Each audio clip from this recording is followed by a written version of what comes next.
All right. Back to what we were talking about before. I was in the middle of talking about Arius and Arianism, and I was going to talk about Athanasius' response. This is still under the heading of the first talk, which is whether the doctrine of the Trinity is a product of a Hellenization of the gospel. The Greek captivity of the church. And the negative conclusion that the negative conclusion that I drew, or the conclusion that I drew at the end of the last talk, was that not Athanasius, we haven't looked at him yet, but Arius is operating on assumptions that are consistent with, at least, Greek philosophical assumptions. And my argument is that Athanasius is the one, not deliberately, but in effect, he's the one who's undermining all those Hellenistic assumptions. And as orthodoxy develops, what's happening is not the Hellenization of the gospel, but rather, as I said, the evangelization of metaphysics. Athanasius develops much of his argument against Arius by employing and working out the implications of different biblical images of the relationship between Father and Son. And the focus is on Father and Son in the Arian controversy. Discussions about the Spirit come a little bit later in the 4th century, and Athanasius doesn't spend as much time on that. But Athanasius is trying to work out the implications of different ways that the New Testament describes the relationship between the first and second persons. And the overall force of the argument is this. He's not simply trying to prove that the Son is eternally God, the way that some of our Trinitarian apologetics tend to work. So Jehovah's Witnesses deny that Jesus is fully God, so we go to all the passages that say that Jesus is fully God, which they're prepared for us to go to, by the way. You know that, if you try to talk to them. They have their own answers, they have their own interpretations of those passages. So we try to defend the deity of the Son directly. What Athanasius instead does, this is the overall summary of his argument, what Athanasius instead does is to say, if you lose the eternal Son, then you also lose the Father. You can't affirm that God is an eternal Father, or that the eternal Father has these certain characteristics or attributes, unless you affirm also that he has an eternal Son. Sometimes he puts it more strongly and says that if you deny the eternal Son, you're not only losing the Father, but you're also insulting the Father. You're blaspheming the Father. Athanasius, like most of the church fathers, doesn't see his debate with the Arians as a kind of academic seminar. He sees it as spiritual battle, and he's trying to battle against what he genuinely thinks of as demonic and satanic seductions of the church that have come through Arius. So what do I mean by that? How do you lose the Father if you lose the Son? The most obvious line of argument is this. Fathers have children. If you don't have children, you're not a father. If God is an eternal Father, then he must have an eternal Son. The Arians can respond in two ways. One by saying, once there was only God, and then he had a Son. That's what they're actually saying. The Son is not eternal, but a creature of the Father. And so Athanasius points out, if you say that, then you're saying the Father changed, or God changed. Once he was not a father, now he's a father. They're losing the Father in the sense that they're losing his eternal immutability. God is first not Father, and then he becomes Father.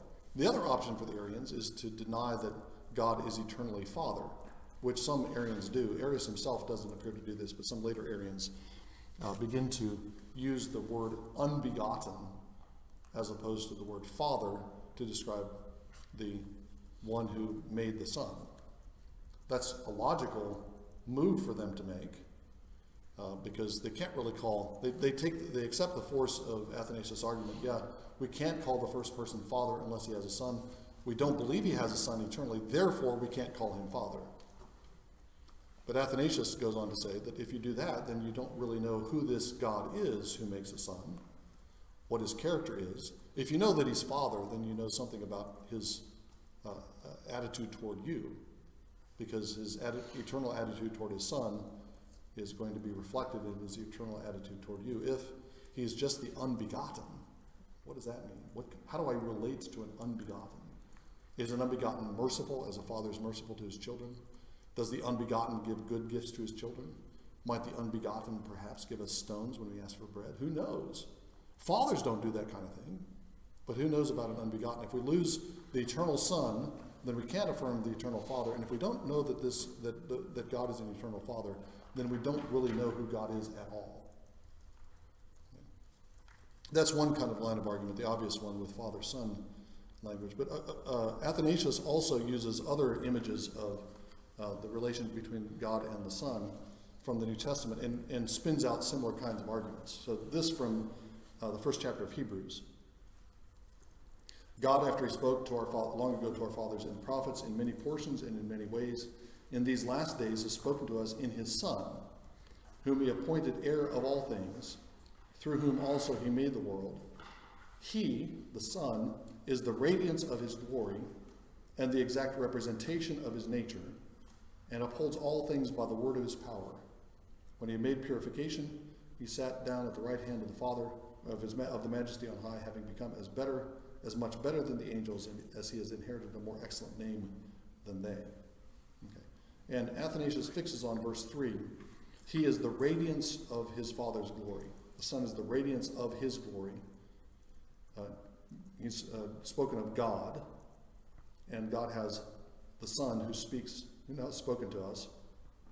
The Son is the radiance of his glory. The his there is the Father. Athanasius' argument is this. The Son is the radiance of God's glory.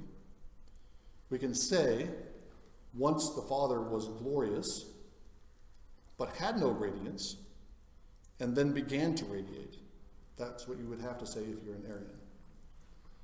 But that, Athanasius says, doesn't make any sense. Glory is light.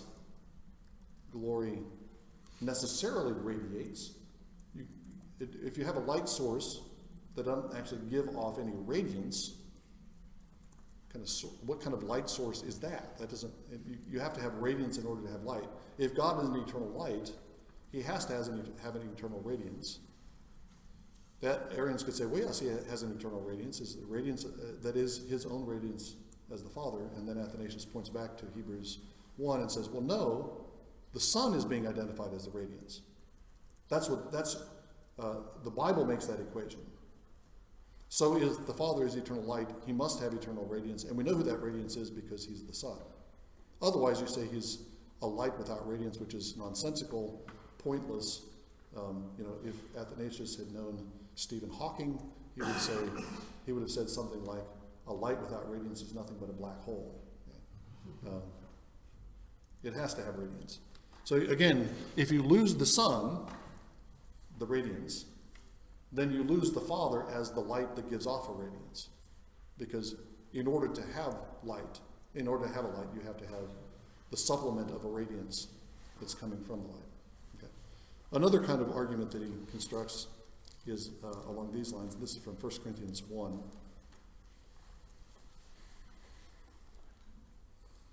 1 Corinthians 1, Paul writes this, verse 21, since in the wisdom of God, the world through its wisdom did not come to know God, God was well pleased through the foolishness of the message preached to save those who believe. For indeed Jews ask for a sign and Greeks search for wisdom, but we preach Christ crucified, to Jews a stumbling block and to Gentiles foolishness. But to those who are the called, both Jews and Greeks, Christ, the power of God and the wisdom of God. Because the foolishness of God is wiser than men, the weakness of God is stronger than men. And he focuses on verse 24. To those who are called Jews and Greeks, Christ, the power of God and the wisdom of God. So here, Athanasius' argument is not just that you lose the Father, but you insult the Father. Was there a time when the Father was powerless, impotent? Was there a time when the Father was a fool without wisdom? You go to John 1, make a similar kind of argument. Was there when the Father was speechless. You have, Arians, he thinks, have two alternatives. One to say, well, he was once speechless and then began to speak. He was once without wisdom and then he became wise. He was once powerless and he became powerful. Went on a good exercise program. But then, again, the Arians are introducing change into God, which is undermining God's eternity. You can say God has wisdom that is his own wisdom. The Father has his own wisdom that isn't the Son. But then Athanasius would just push their nose back in the text and say, no, that's not what the text says. The text says that Christ is the wisdom and power of God. And if you're not going to insult God and call him a fool and impotent and speechless, dumb, mute, then you have to say that this eternal God always had his word, always had his wisdom, always had his power. And we know who that wisdom and power is because the Bible identifies that wisdom and power for us, which is the wisdom and power that is Christ himself.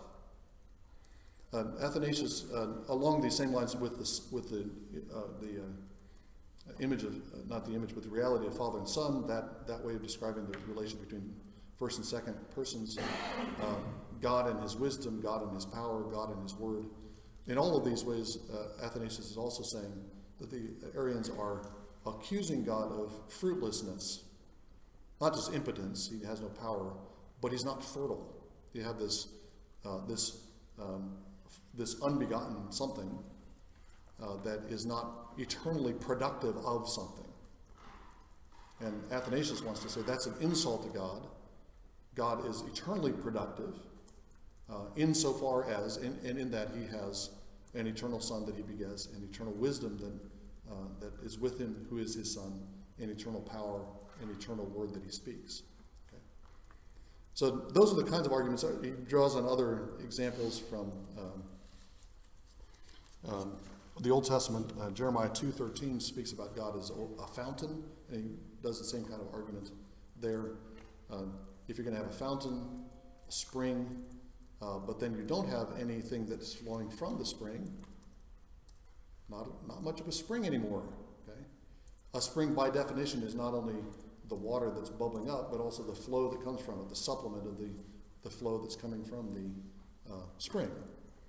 If God is a fountain, he must eternally have that flowing water that comes from this fountain, which is the Son. Athanasius makes qualifications based on the creator-creature distinction. So in response to the Arian claim that if the Father begets a Son eternally, then he's subject to passions, or that he's separating himself from himself. You introduce parts into God. And Athanasius insists that there's a creator-creature distinction. When we talk about the Father's begetting the Son, we have to understand that that is a divine begetting, which doesn't have these character. God is eternal, and therefore this divine begetting is not a temporal begetting. God is impassible, and therefore this eternal begetting is not passionate. God is can't be divided up into parts, and so this eternal begetting is not a separation of a son from a father, the way it is for human beings. Our children don't remain part of us. They're born of their mothers, and then they're separated beings. Okay? Separated beings, even in the womb, in some sense. So, but God's not like that. God isn't partitionable, and so you have to introduce these creator-creature distinctions in order to make all this work. So all of that, again, as a response to the question, is early Trinitarian theology, does it fall under the,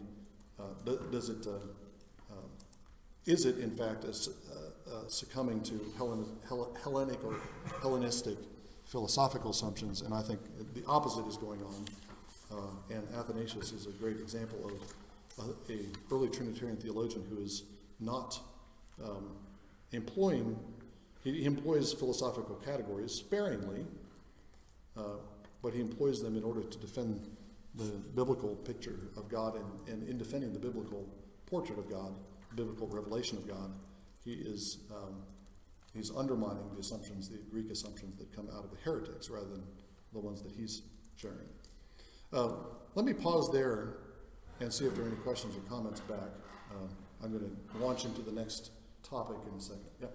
Can I ask, on the argument that if God is light, if God is Father, then either he's always been that or else he's changed. Why doesn't that prove too much? Why doesn't that mean that God can never do anything like create a world or save a human being without either having eternally been Saviour and Creator or else having changed? Yeah. The question is, doesn't the argument that God must always have had a son because he's always he can only be eternal Father because he has a son? How does that not apply? Prove too much by applying to other sorts of things like creation and salvation. I think within speaking first of all from what I understand Athanasius to be up to, how would he respond to that? And I think that his argument would be that he's looking at passages, or the implicit program is he's looking at passages that are describing the father-son relationship and restricting the argument to those passages where the father-son relationship is in view.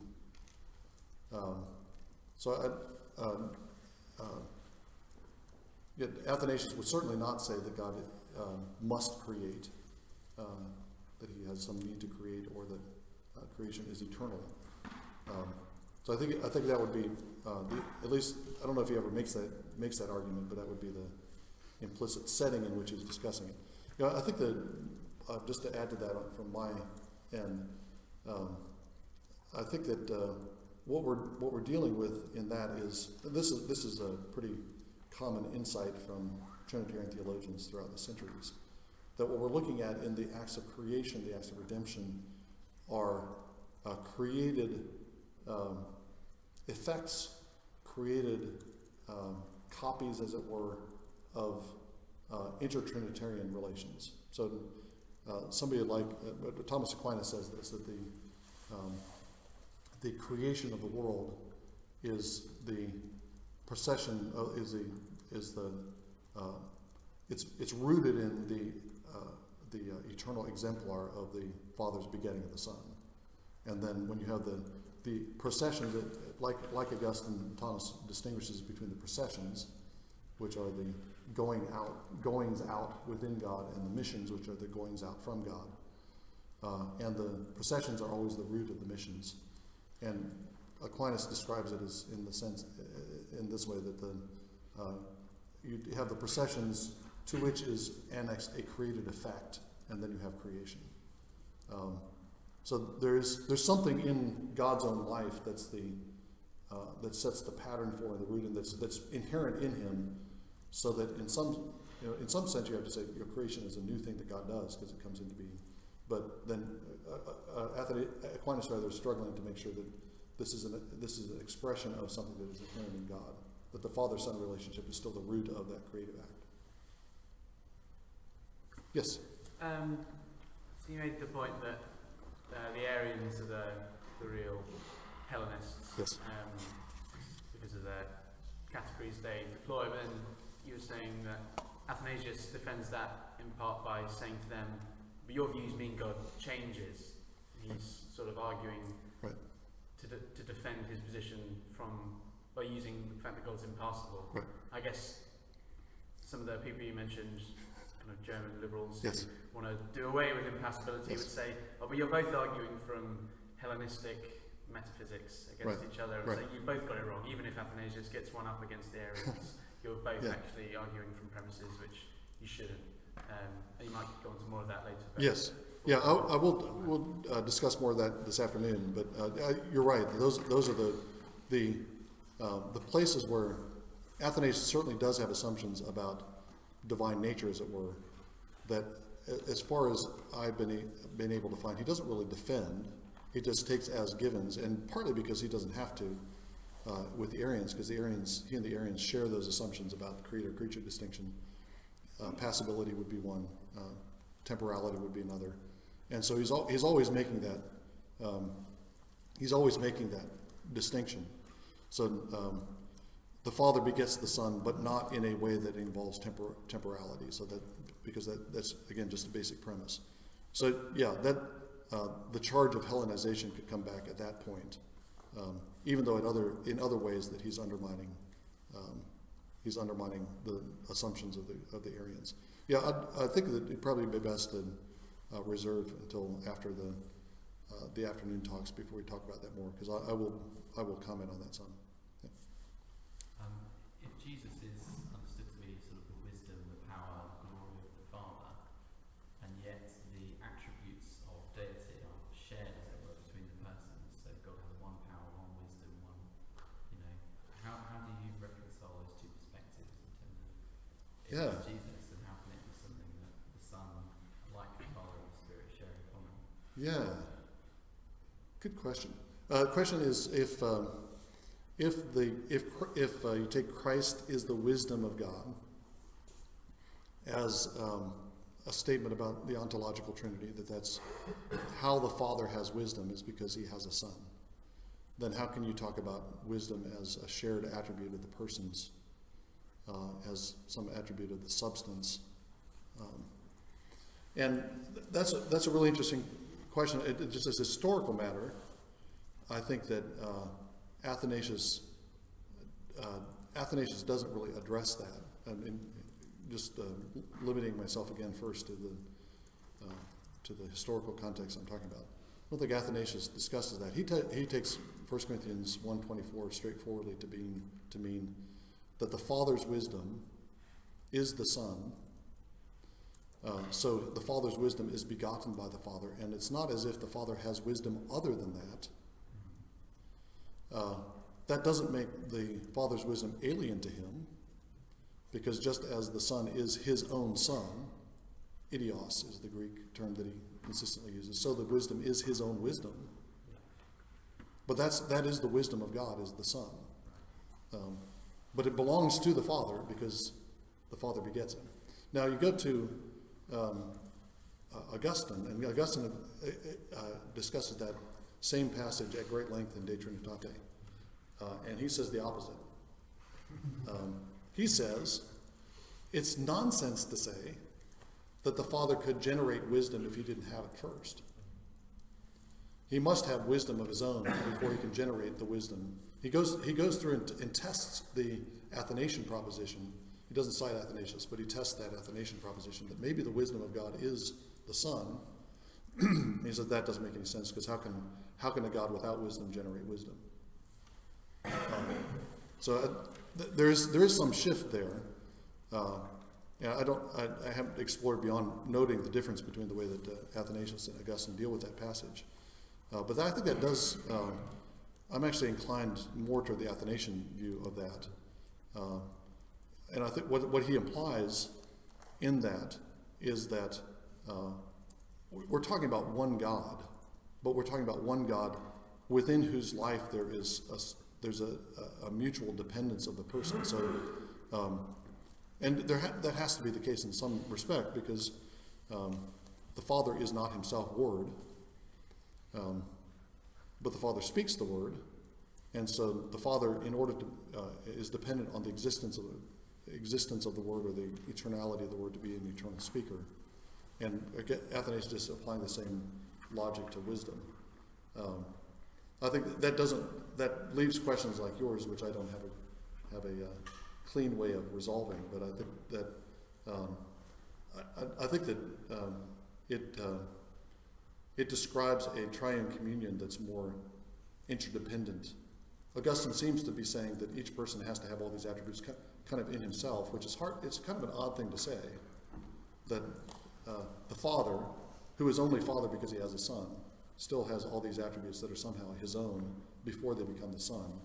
Not before, he doesn't want to introduce temporal categories, but they're first in the Father and then they're in the Son. And I think that seems to isolate the persons from each other, and Athanasius has more of an interrelated, interdynamic network of persons. I was sort of uncomfortable with you actually talking of the persons in themselves. Yeah. How can you consider the persons Right. in themselves? They're Right. never in themselves, they're in one another. Right. Yeah. Yes, sir. Question about hierarchy within the Trinity. Yeah. My discussions with Arians and Socinians, they pointed me to verses such as my Father is greater than I, and as the Father has himself, so has he given to the Son to have life in himself. What's the best way to characterise hierarchy within the Trinity? I'm aware that the traditional answer is to say that ontologically, in the ontological Trinity, all three are equal, but in the economical Trinity, that there is a hierarchy. Is there a better or more sophisticated way of putting it? Yeah. The question has to do with what do you do with hierarchical statements in the New Testament? How does that? How do you respond to arguments that use those hierarchical statements as a grounds for denying that the Son is equal to the Father, and is a distinction between the ontological equality and an economic hierarchy? Is that the best way to handle it? On the last point, I don't think that's the best way to handle it. I don't think introducing that kind of distinction between the economic and the ontological, I think that creates far more problems than it solves down the road. So we'll talk about that after lunch when we get into the ontological economic discussion. So I think we should take the economic revelation of Father, Son, and Spirit as telling us what is truly the case with God. When Jesus says that the Father gives me to have life in myself and has given me to judge all things, I think that's describing something that's not just true of the incarnate Son, that's true of the Son. And it goes back to the point I was just making in a sense, because you're talking about a triune communion in which there are relationships of gift and reception, relationships of dependence. There's a certain kind of hierarchy. Does the Son eternally submit himself to and honor the Father? I think that's true. That's not one directional though, and so I think that a strict Father, Son, Spirit kind of hierarchy, so that a subordinationism would not be right. But there are, talking to David Field at breakfast this morning, there are irreversible relationships that are not reversible within the Trinity. So the Father begets the Son. The Father is dependent on having a Son for being Father. So there's a mutuality there, but it's not the same kind of mutuality. It's not the relationship between the two is not identical. There's an asymmetry of sorts there, so that you could say that in that context that there's a kind of priority or hierarchy between Father and Son. In other respects, I think you'd have to say that there's other relations of dependence that go the other direction. So that means I'm not sure how that works in a apologetic situation with a Socinian or an Arian, and it just might end up in confusion. But I think theologically, I think I think that we have to work with something that's more. I don't think we want to create that kind of gap between the ontological and the economic, because that leads us to just skepticism and agnosticism about how God actually is. But that also means that we have to grapple with the ontological import of things that look like they can't possibly be true ontologically, but they are describing some truth about God as he is. Other questions before I begin to introduce the second topic? Yes, sir. If you do away with the distinction between essential and economic Trinity, aren't you in effect going to inevitably with some sort of subordinationism? So the question is, if you do away with the ontological economic distinction, aren't you going to end up with a subordinationism? I'm not doing away with it. I'm saying that the economic, let me put it this way, nothing in the economy is purely economic. All of it is revealing to us something that's true about God as he eternally is. Do we have to maybe might we have to go through certain kinds of adjustments as we think from the economy to the ontology? Yes, we do, because you are looking at father-son relations that involve Jesus as a human being in time.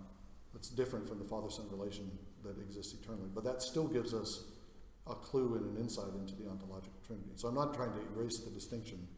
I'm just saying that I don't think anything in the economy is purely economic. It's all pointing to... If you say that there's something purely economic, then it's hard to know exactly how the economy is a revelation of the triune God. Because how do you then decide what is economic and what is not? And then it seems like you have to begin to introduce something other than economy to test what is truly economic and what is truly ontological. But where is that other standard coming from? I don't know if I'm making sense, but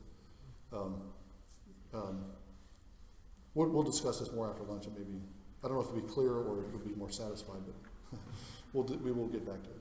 Let me try to introduce the next topic a little bit before heading off to lunch. And the second topic, now I've gone through the title. First topic. Got 10 minutes left in my second talk, and we're to the beginning of the second talk. Okay. And I want to talk about person and substance, or person and essence. These have become controversial terms and concepts in Trinitarian theology, in recent Trinitarian theology. And the criticisms have come from both angles. On the one hand, you have a criticism that the whole concept or the whole category of substance or essence, when we talk about God, is one of these Hellenistic categories that we shouldn't introduce into discussions of the living God. These terms, just to make sure we're all up to date, and not to insult anybody's intelligence or education, but just to make sure we're all, as it were, on the same page. Substance and essence work this way in Trinitarian theology. God is one substance or one essence. He exists in three persons. So essence is a way of describing what is unified about God. Person is a way of describing what's diverse about God. Essence or substance describes divine attributes, divine nature, whatever that is, whatever that might be, if it's distinguished from divine attributes. Persons describe the Father, Son, and Spirit, their interrelation with each other, the question of whether they have personality. Okay. So one complaint is that the whole idea of substance is a Greek distortion of Trinitarian theology, a Greek distortion of the biblical or evangelical revelation of God. Because either substance is seen as a kind of static category, a collection of attributes or a collection of maybe abstractions that is defining what God is. That would be one kind of complaint, that substance is far too static a category to apply to the living God who is Father, Son, and Spirit. Another complaint is that when you begin to use the word essence or substance, especially if you push the etymology, substance is that which stands under something, then there can be a tendency, might be a danger of describing the essence or substance of God as some kind of underlying reality that is distinct from the persons, that isn't personalized as Father, Son, and Spirit. Like as if, I used a cookie dough, cookie cutter analogy on Saturday, as if you had divine stuff that you rolled out on your cookie sheet, and then you took your cookie cutters, your father cookie cutter, your son cookie cutter, and your dove cookie cutter, which is the Spirit, and you mark out the three persons, cut out the three persons from this divine stuff, so that this divine stuff is, it's all the same divine stuff in all of them. But there might be some leftover divine stuff, who knows?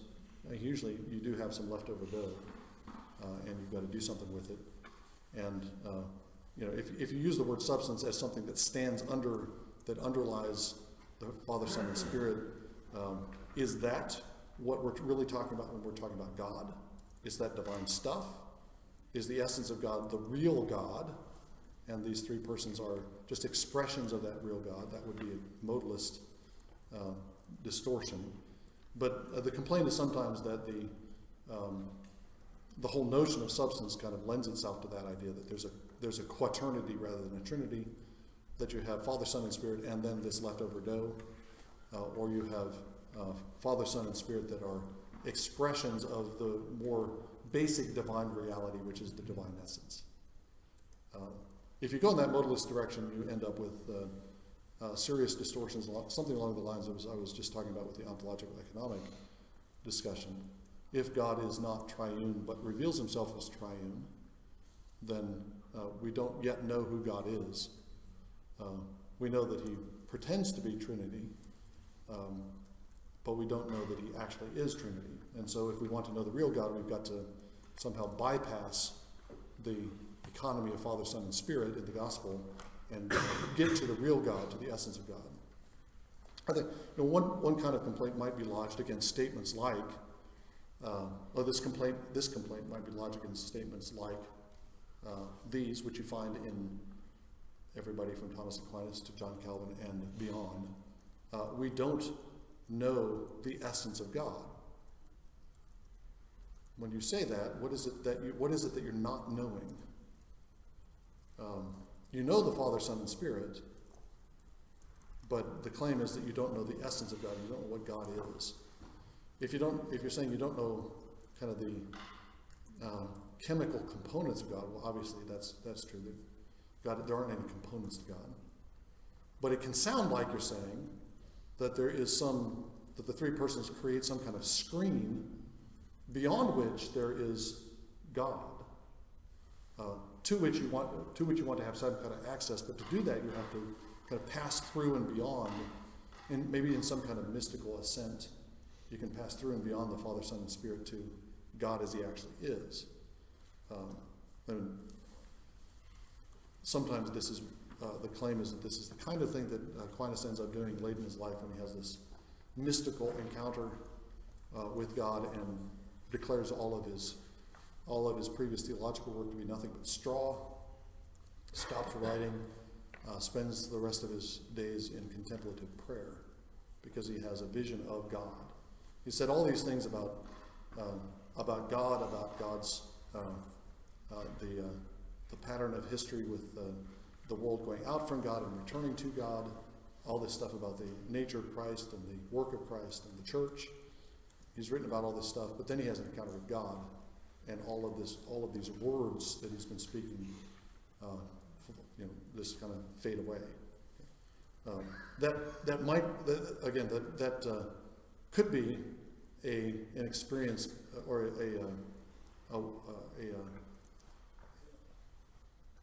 I'm not talking about what kind of experience it is, but that could be implied that Thomas is thinking that there's some reality of God that goes beyond, that's hovering behind the Father, Son, and Spirit that I'm trying to get at, but I can't get at. So those kind of complaints come against the word substance, that it's static, it comes from Hellenistic, it comes from Greek philosophy, it lends itself to this lends itself to kind of modalism, it lends itself to this tendency to bypass and try to get beyond the economic Trinity and the economic revelation of Father, Son, and Spirit.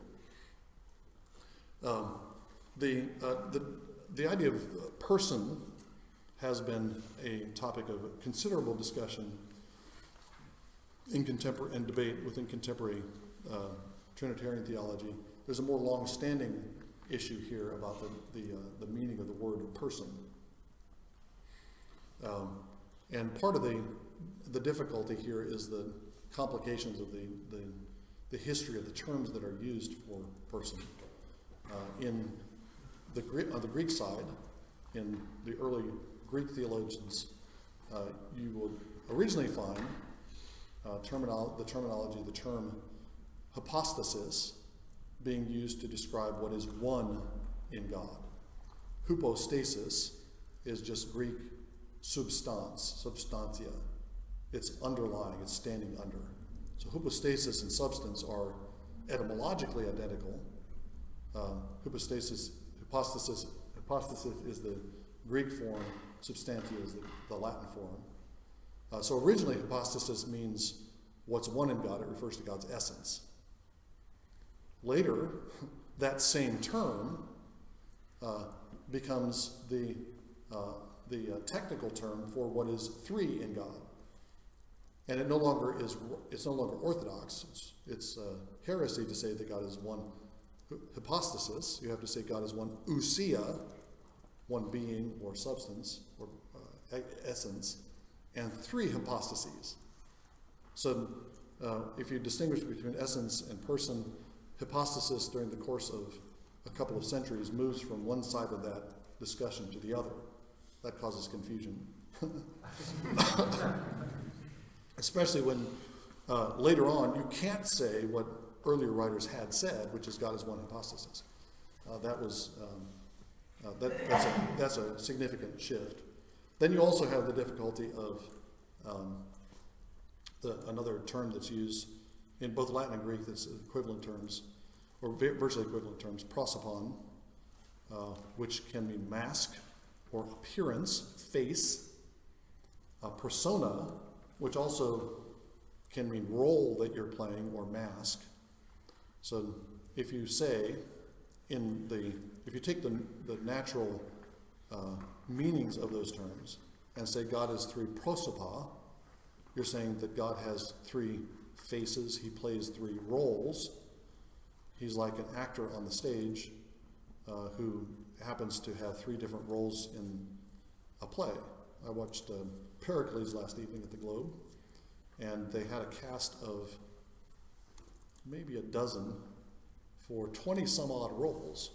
So I kept seeing the same people come out, dressed differently. Fortunately, I was able to, you're able to identify by their dress, change their accent, but it's the same actor. You're recognizably the same actor in several different roles. Okay. If you took the word prosopon or persona in its original Greek or Latin meaning, that's what you would be saying about God. But that is modalism. That's the modalist heresy, which says that God isn't actually eternally three persons, Father, Son, and Spirit, but rather that God appears in these three different modes in the course of redemptive history. He appears as Father, he shows himself as Son, he shows himself as the Spirit, but the God underlying that is actually just one person. Okay, that's the modalist version of the Trinity, and that's declared very early on, that's declared to be heretical. It keeps coming up, and I think a lot of Christians who don't think much about it can be kind of instinctively modalist. So prosopon, persona, can't mean what they would naturally mean in Greek or Latin. And yet those are the terms that come to be applied to the three persons. So there's that further terminological difficulty. And then there's also the difficulty of trying to define what we mean by that. Boethius, an early medieval Latin theologian, says that a persona is a individual substance of a rational nature. Got it?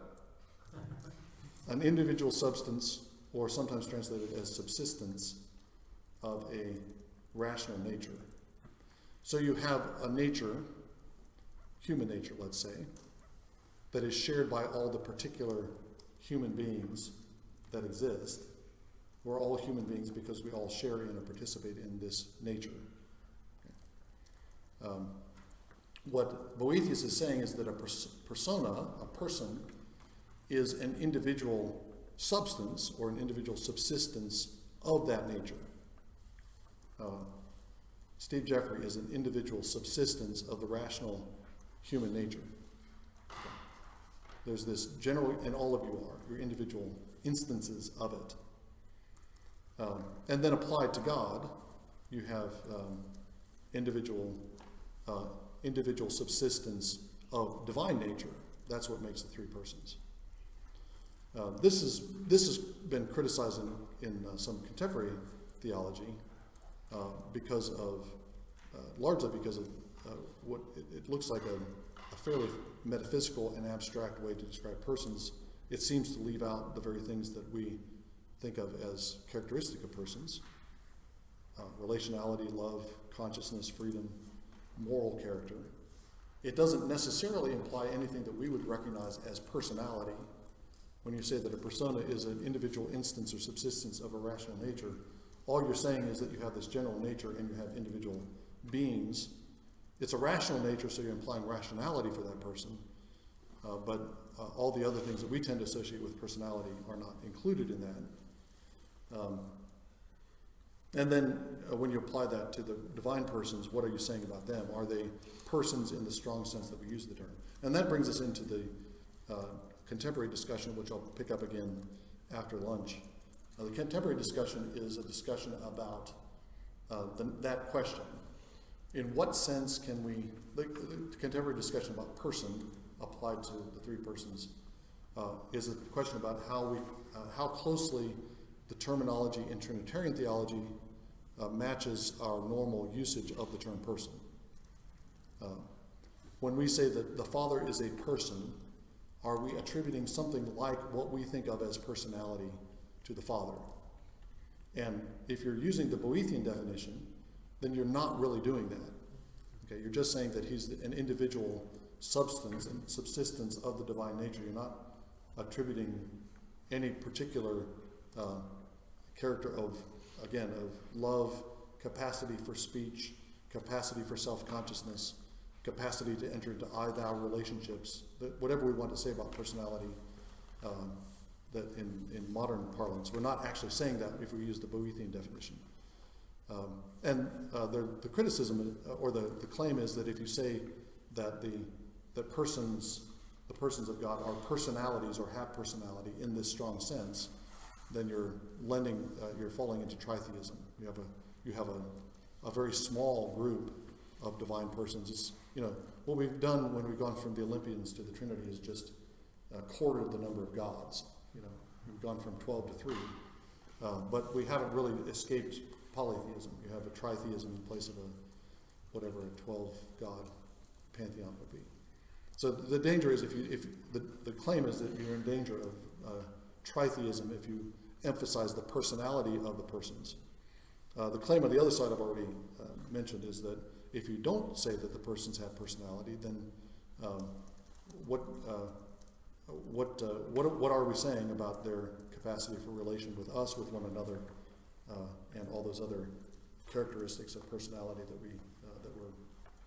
that fill out our understanding of personality in the modern world? Some Trinitarian theologians, I'll stop with this, in contemporary discussions, avoid using the word person in order to avoid implying modern concepts of personality to the divine persons.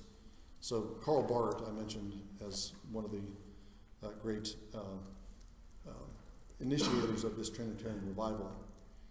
Barth is very reluctant to use the word person to describe the three persons.